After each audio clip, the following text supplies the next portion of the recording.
Hi and welcome to Z Games. Recorded live at 4ZZZ Studios in Brisbane and broadcast nationally over the Community Radio Network, Z Games brings you the latest gaming news, reviews and interviews from across Australia and around the world. You are listening to Z Games, Australia's most beloved gaming radio program. We are coming to you live from the 4ZZZ Studios in Brisbane. You might be listening to us around the nation on the Community Radio Network. We have a full house today. Everyone is here, including Candi, who just went woohoo. Hi, Candi. Hi. Candi's here. Hi, everyone. Razor's here. Hey. There's Razor. Jody's here. Hello. Alanah's here. Hey, what's up? Hey. I'm Lee, and what are we talking about on this show? Alanah has just returned from Sydney where she attended EB Expo and she had the chance to play several awesome and exciting unreleased games. Yeah, particularly excited to tell you guys all about PlayStation VR, which was great. Cool. And Lee and I have been playing SMITE, We have. a game that was released quite some time ago but only recently released for the Xbox One. Yes. So we finally got a chance to get into that. We were smote. Smitten. In fact. Get out. Get out. No, I quit. But let's get this episode started as usual with the weekend gaming news headlines. Miss Candi. Thanks, Razor. Third-party Steam reseller G2A has been blacklisted as a sponsor of League of Legends. Developer Riot Games made the call after G2A promoted a company that sold League of Legends account boosting, a service prohibited by the terms of use. G2A has been a prominent backer of tournaments and multiple pro teams. Don't do that if you are going to be considering sponsoring something. Or don't boost systems that undermine the whole nature of the game. It's probably not a good idea. Jody? Yeah, G2A have been in the news a bit lately for other things. All of the Steam key resellers and all of the companies who resell keys from Origin and other digital services because it's been discovered that some of the places they get their keys from are not that legit. No way. I find that hard to believe. So in particular, a lot of them come from the earlier humble indie bundles where you could pay $1 and get a bunch of Steam keys for games, and that money would mostly be going to charity. And a lot of people bought thousands of them and then just sat on them until they could sell them for slightly more later, but still undercutting the prices that those indie developers would like to get for their games that they donated to charity. Yeah, that's not cool. Super horrible. Yeah. That's a bit skeevy. And it's only been discovered when the game developers keep seeing all of these activations because they can see when somebody activates their Steam key where it came from. And it's like, Humble Indie Bundle 2, suddenly a bunch of those get activated from several years ago. And yeah, it turns out that they're coming from key resellers. Think of the kind of supervillain who, during the Humble Indie Bundle 2, which is what, like 5 years ago or something like that now, is like, I can't wait. I'm going to buy thousands of these things for pennies and then sit on them, and then that's how I'm going to make my fortune. That's like Lex Luthor in the first Superman movie kind of evil. I do like that they're forced to donate to charity first, though. Well, I mean, the Humble Indie Bundle, though, you could pay very little. You could pay... Name your price. Yeah. You still have to pay for it, right? You could pay 1 cent. Well, you have to pay a minimum of $1 American to get the Steam keys for them. Otherwise, you're just getting direct download versions of the games. So they were paid for, but this damages the confidence that indie game developers have in putting their games for sale to help charities because now they're more cautious about that because they know that they're going to be bitten in the arse by it later on where suddenly their games are for sale at ridiculously cheap prices basically forever, and that's a bad thing. I know that it happened with a lot of Ubisoft games. Yeah, those ones... So how did they get those? Well, those were actually bought with stolen credit cards. Oh. And when Ubisoft realized that and then cancelled the keys for those games so that people couldn't play them, the people who had bought them complained because they hadn't realized that they'd been buying something that was stolen. And there was such an outcry that Ubisoft actually had to give those people back the access to their games, even though they'd been originally obtained illegally. Apple's iOS 9 is causing compatibility issues with certain games. Over a dozen games from Telltale's back catalogue have been pulled, including The Walking Dead, as well as 2K Games' BioShock port and Capcom's Ghost Trick. A statement on Telltale's blog said that the games will return as soon as a patch for the audio glitches is ready. No news on whether Ghost Trick and BioShock will be patched for the new firmware. Both of the devs who worked on the last two games, they no longer exist, so it's not like Take-Two or Capcom have any real interest in making sure that those work again. But it's weird that people who have actually purchased them have had not just the game pulled, but also the game removed from their purchase history in the case of Ghost Trick and BioShock, I think. Which means that if you wanted it again, if you managed to find your old iPhone 4 or whatever that wasn't upgraded, you still can't because all record of that sale is lost.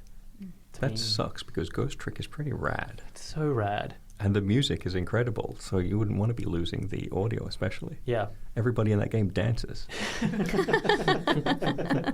Well, don't upgrade your phone, Jody. Yeah, All right, just to keep the dancing. And Ubisoft has revealed the setting for the next Far Cry game. Far Cry Primal will take players back to the Stone Age, where they will assume the role of Takar, a hunter-gatherer who must use primitive weapons to battle woolly mammoths and saber-toothed tigers.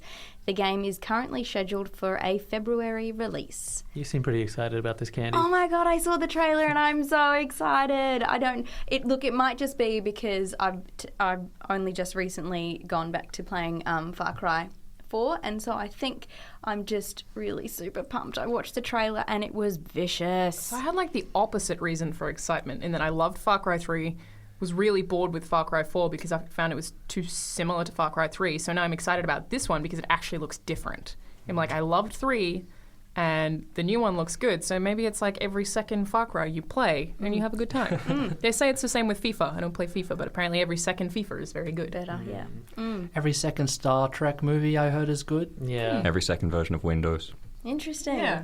So I feel like it could be the same thing. Every second Far Cry is actually different enough. But, and they also update all the stuff that was good. So I think, I'm happy about this. It just means that the one that's announced after that, I have to skip. Yeah, I just thought it looked so very different. I got really excited. I mean, there's still all of the, skinning animals and stuff and blah, blah. But you're running around with, an arrow-headed spear. And I don't know, Also, snow is the best in video games. Oh. Snow in games is great. So excited for it. Yeah. Now, Alanah, you have been at EB Expo all weekend. It's a gaming convention held in Sydney. Yeah, Sydney Olympic Park. It's been running for 4 years. I think the first year was in the Gold Coast. And it takes place first weekend of October pretty much every year. The convention itself is basically the same every year. There's a bunch of big booths with fancy marketing and stuff and a weirdly large amount of headset stands that blare really obnoxiously loud music with promo girls in skimpy clothing, and a lot of cars and tanks.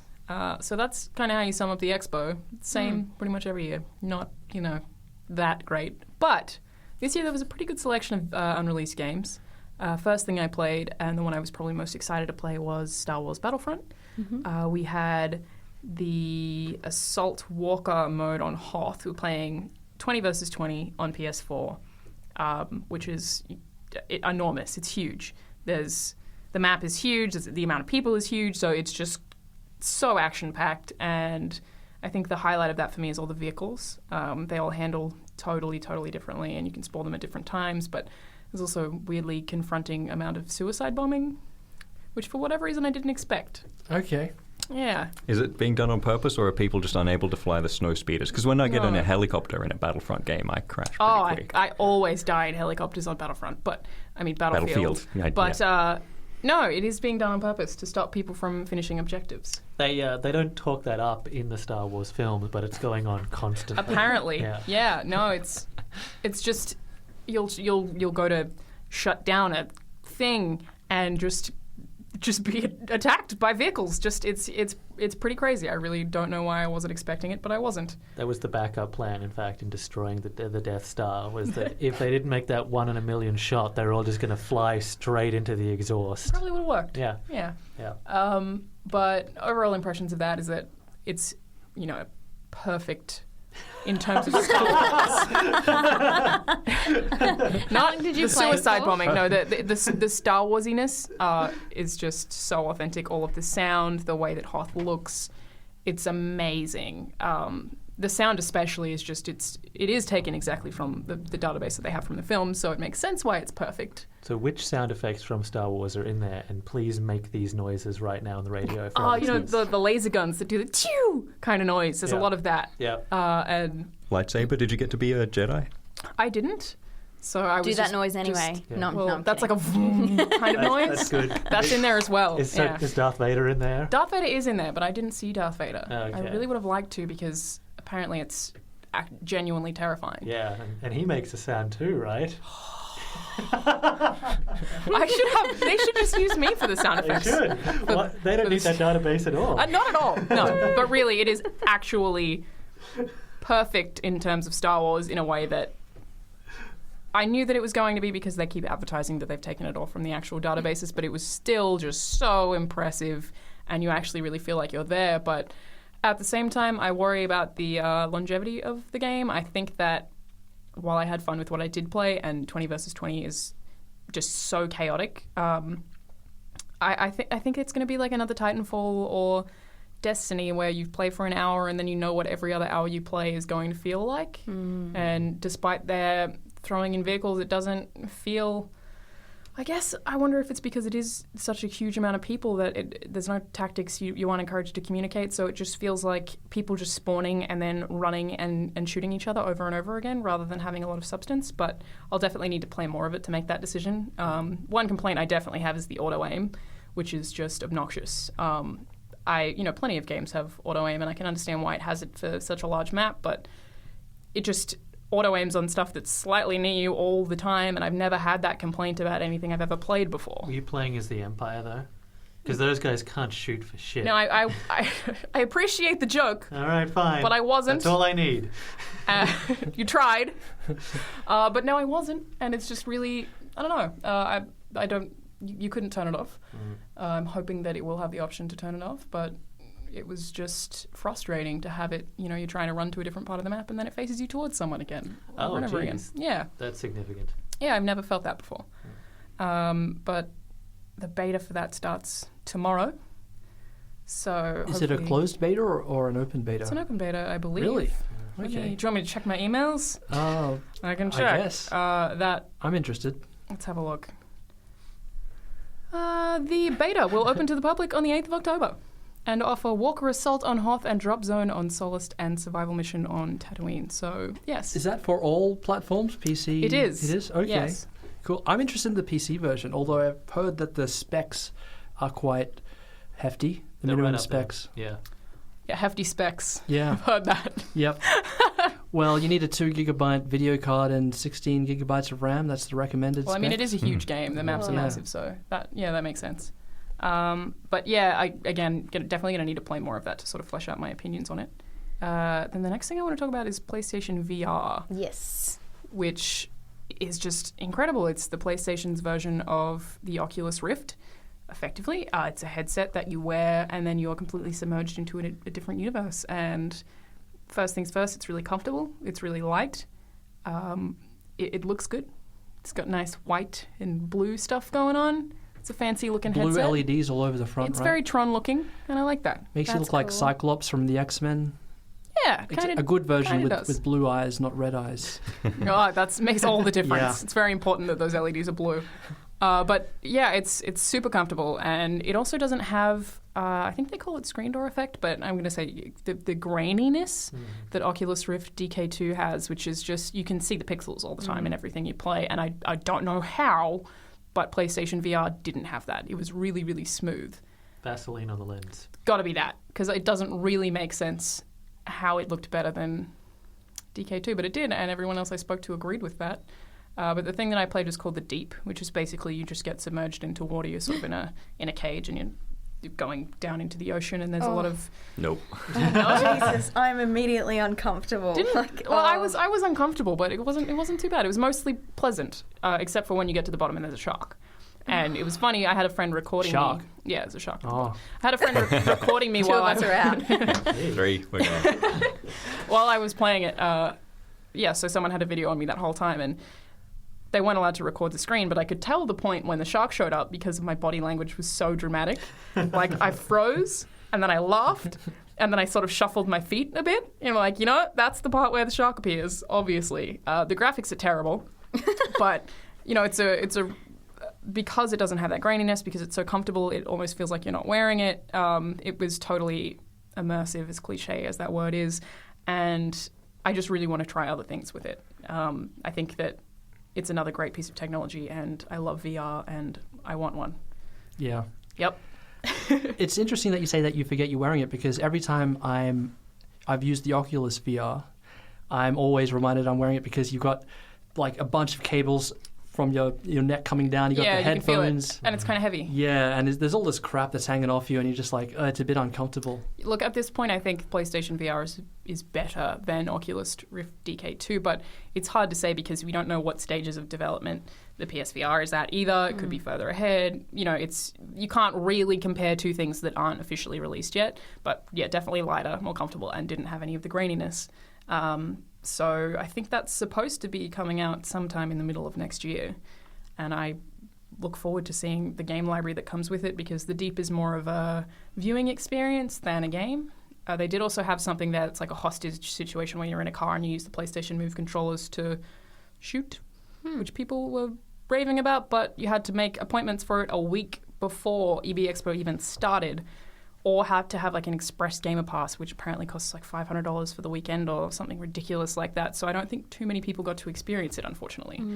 But it should be at PAX as well. So hopefully people get to check it out there too.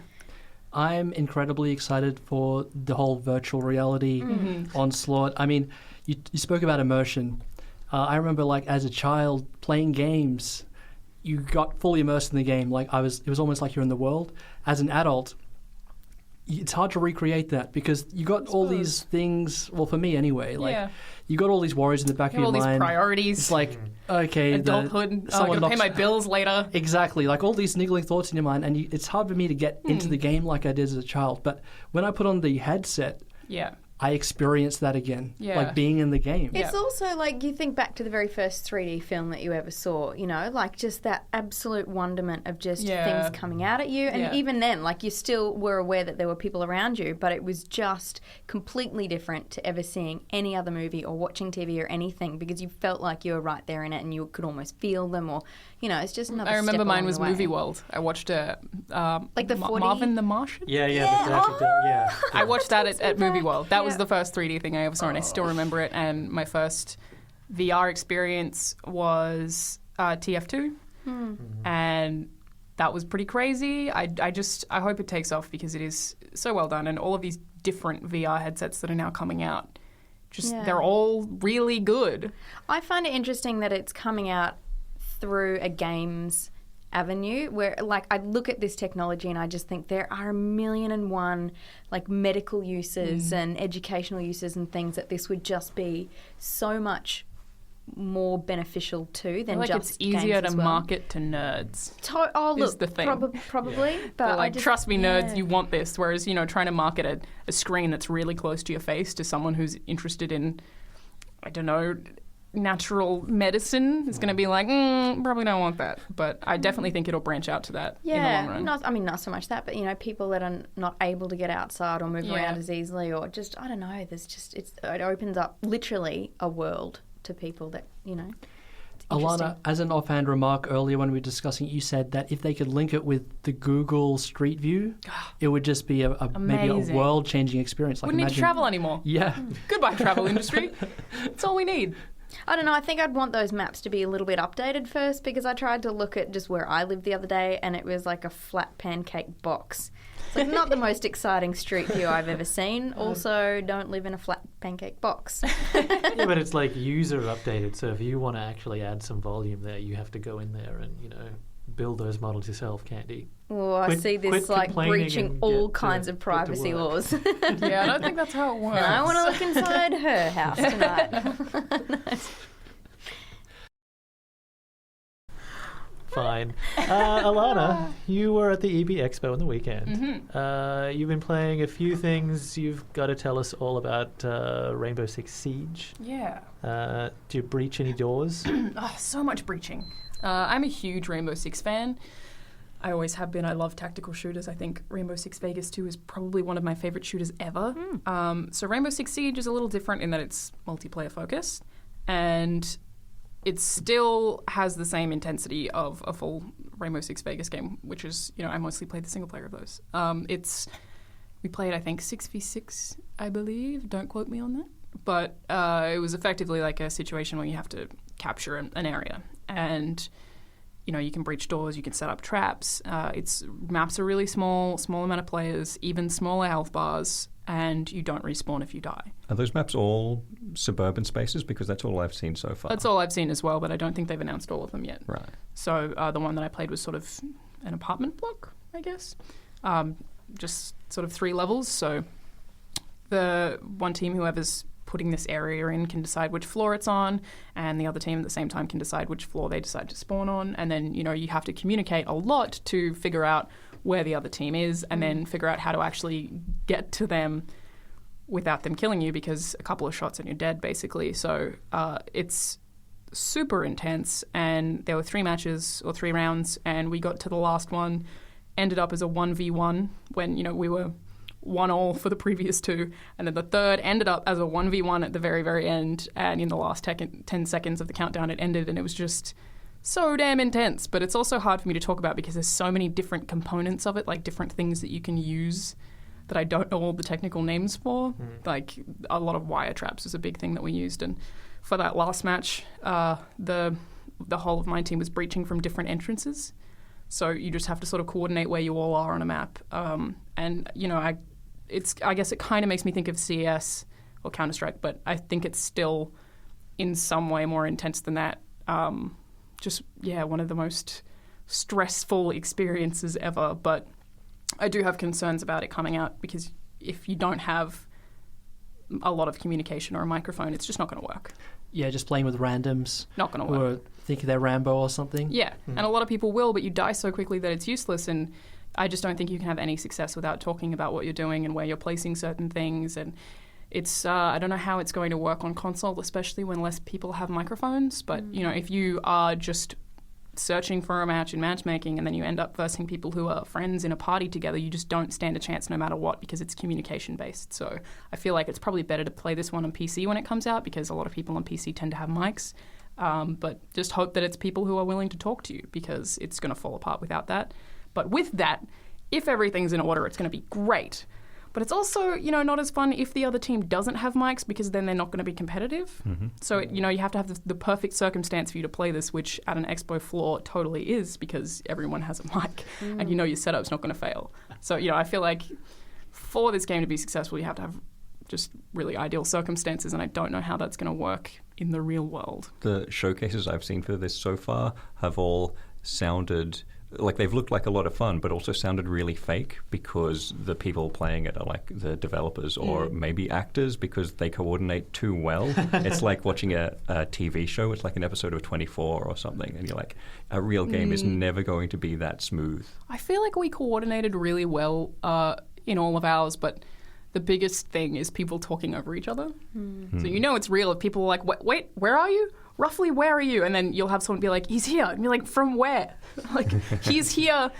How does that relate to where I am right now? Where is here? And that's the biggest issue that they had. So if they had like a ping system, I think that would work really well as well, to point out markers for things, but I guess that's not realistic. You also need like a chain of command, apparently, to know like who should be talking. You totally do. I think you need a leader of the squad to be like, all right, shut up and listen, because people just yell over each other all the time. But I love it. And then in comes a guy that's sitting there eating chips, music on in the background. Yeah. Suddenly he sees a grasshopper and is like screaming into the mic. Yeah, so it's got a lot of room for fail, but with the way that I did play it, in the circumstance that I did play it, I absolutely loved it. It was just an incredible experience, and I didn't want to stop playing. So if you get a chance, try to organise a massive games expo and get 12 people that you know quite well, and everyone's talking, and play Rainbow Six there. Yeah. I mean, Counter-Strike works.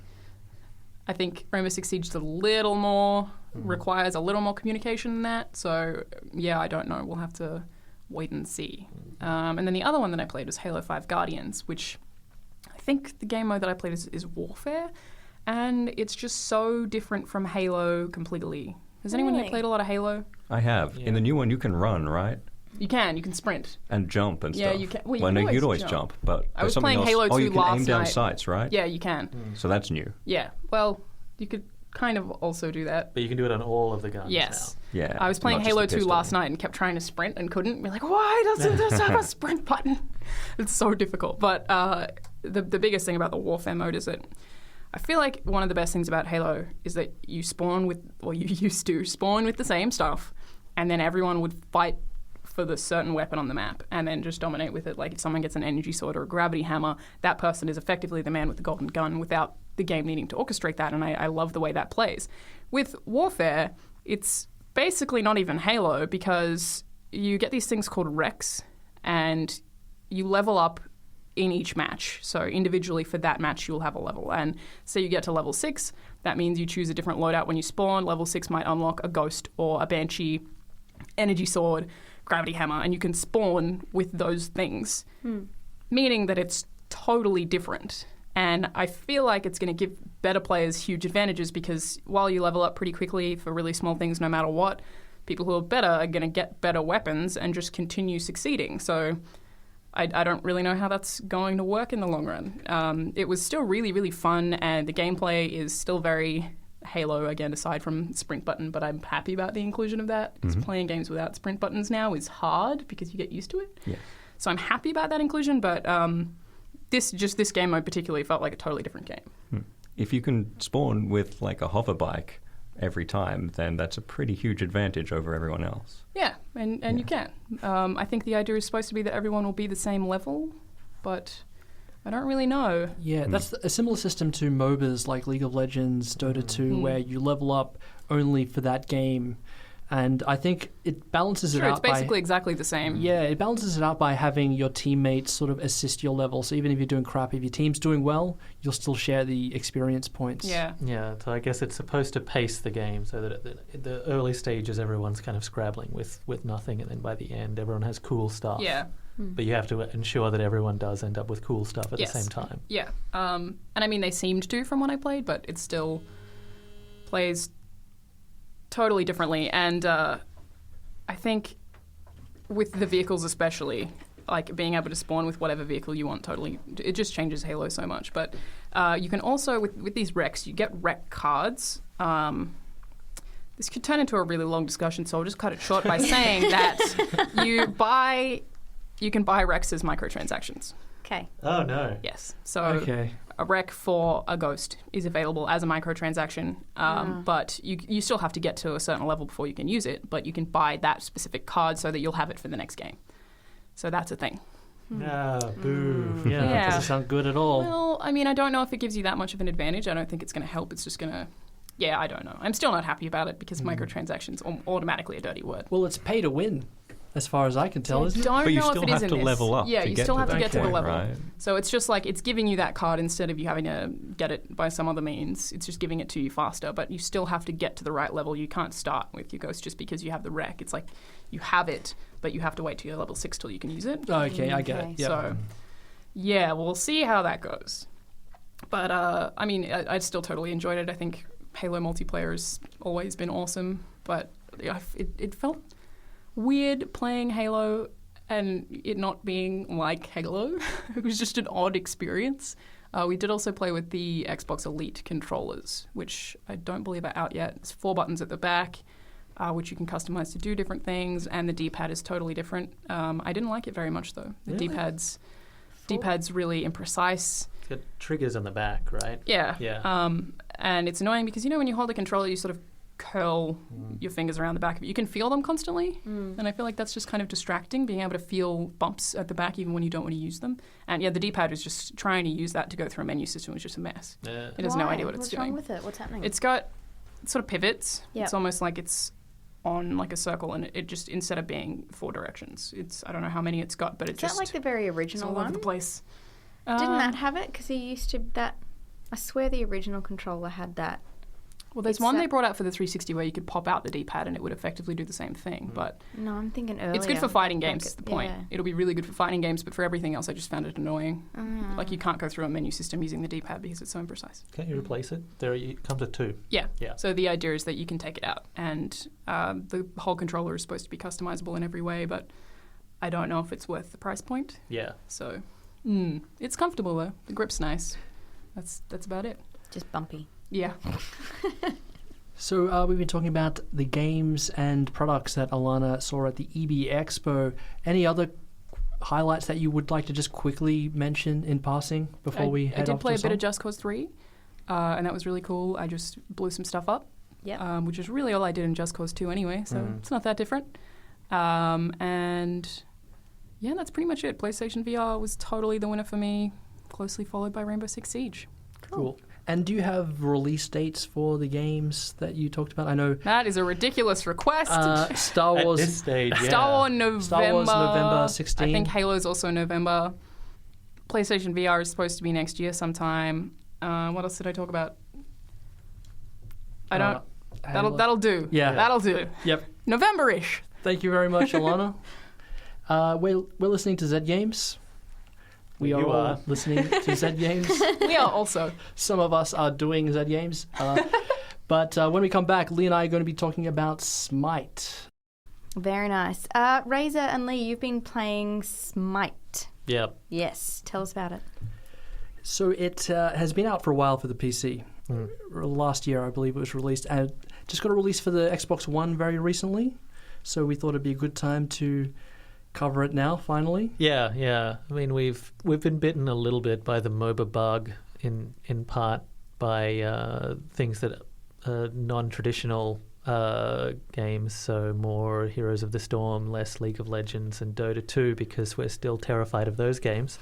But SMITE is slightly more accessible version of the same thing. We're talking about games where you are with a team of heroes and having to have your the computer-controlled army slowly advancing up the map, and you are assisting them as they do that, whilst also fighting other heroes that are controlled by the enemy team. And in this case, your heroes are gods from across all pantheons. They're all present, even the weird ones. You know the ones I'm talking about. That one. He's definitely in there.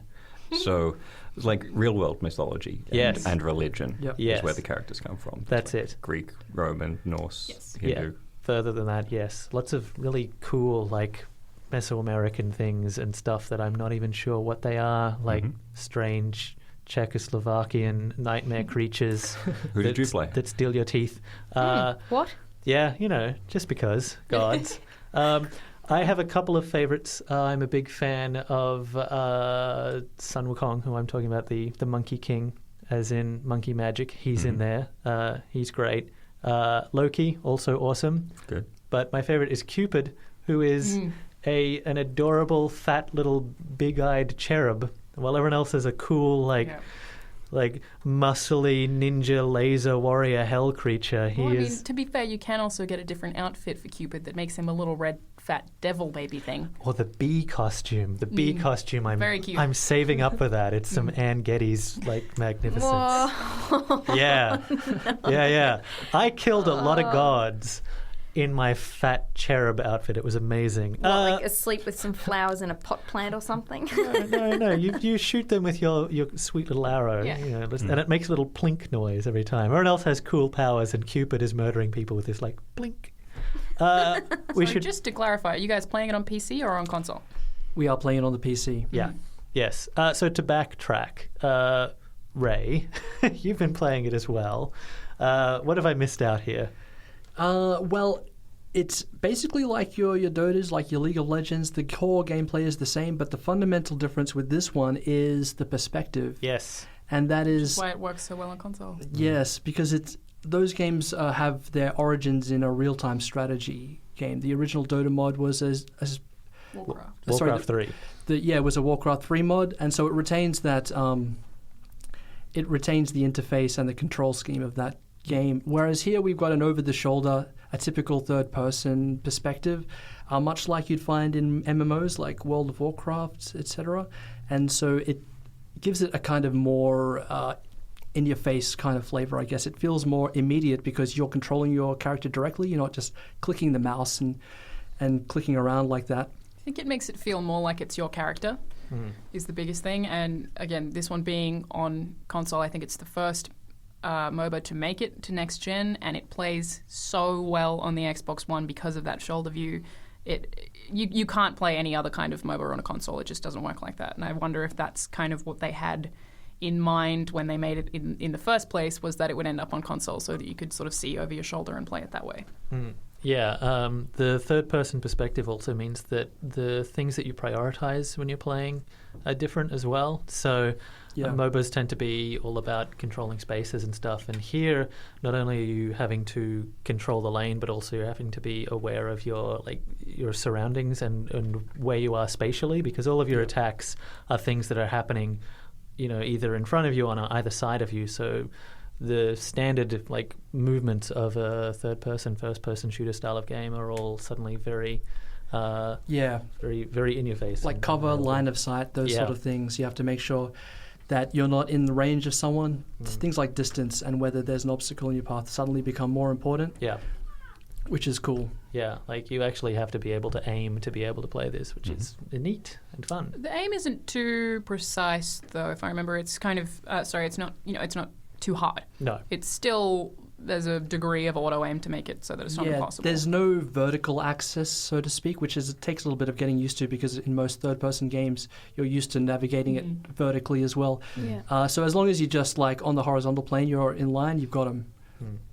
It is a kind of it's fun to watch, right? Because there's 40-ish gods in there now, and they're all really well rendered, and all of their powers are just completely absurd.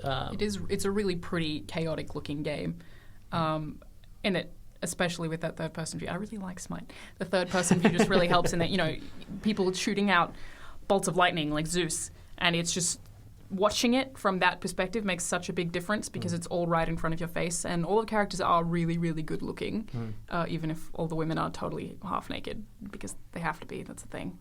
But everything looks pretty, and it adds to that kind of MOBA experience, where a lot of other MOBAs that you play, you don't play it for the way that it looks. You play it for why do people play MOBAs? The difficulty? The challenge? It's quite a deep game once you get into it. There's a lot of different areas of strategy, and there's you could theorize about it for hours, different play styles and stuff like that. Yeah, so it's like other games like World of Warcraft or card games like Magic the Gathering. It's easy to get into, but there's no limit to the amount that you could immerse yourself in these environments. So yeah, SMITE's got the same thing going on. So you're playing SMITE online, yeah, and with randoms, I assume, and against randoms. Yeah. How is that? Well, I mean, a lot of people are intimidated by the communities of these games. League of Legends had to have a whole honor system installed to handle the toxicity of their community. But for whatever reason, SMITE's community is supposed to have a reputation for being quite nice, even though they're all murder gods trying to smite each other. And in the games that Ray and I played online, people were very polite and were very helpful. They could see that we were rubbish idiots who didn't know what we were doing, and they were like, hey, Cupid, come over here and do this. And Zeus, Ray was playing as Zeus, he was sent off to do something else. And it was fun. It was nice. We were playing with random people who weren't mean to us. Because if you play on Dota and you're not good, it's just all passive-aggressive pinging. Yeah. Just constantly.